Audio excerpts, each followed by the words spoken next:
New research has given an alarming insight into how Australians fall victim to offshore internet scams like the Nigeria email racket. A study by the Institute of Criminality looked at what makes people vulnerable to online fraudsters. Those most at risk are the elderly and the lonely. The internet is awash with scams, from mail-order university degrees to offers of cheap anatomical enhancements. But it seems the most common is what's being termed advance fee fraud.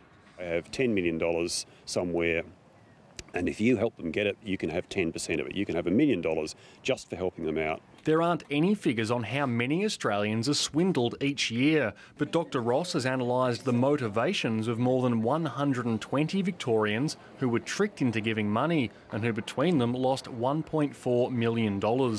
His research found 15 people had borrowed money to send offshore, 6 of them had even mortgaged their homes, and older people were overrepresented. People who typically don't use the internet very much, but they seem to be quite vulnerable to this sort of approach.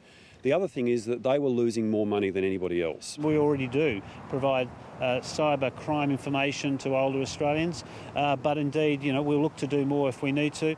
The research indicates more than 1/3 of victims are convinced to give money following approaches made through matchmaking websites.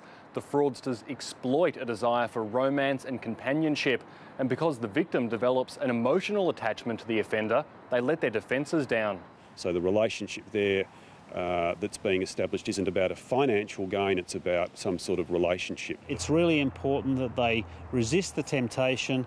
They have to realise that people are out to take their money. A reminder that money can't buy you love. Ryan Shields, ABC News, Melbourne.